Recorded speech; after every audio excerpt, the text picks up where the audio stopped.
Algebra, but it's complex. Part 2 by MaskedMathsEZ. So, first example.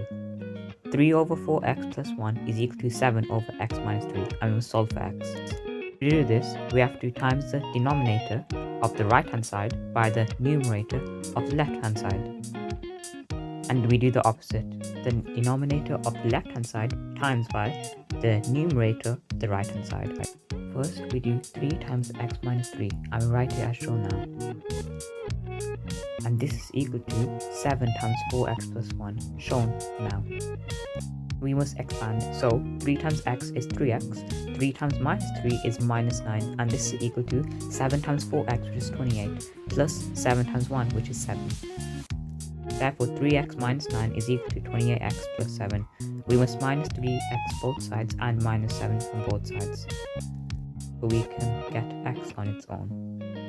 And this gives you 25x is equal to minus 16.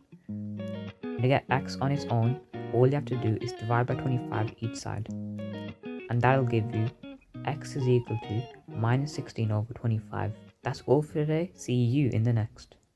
Consider subscribing.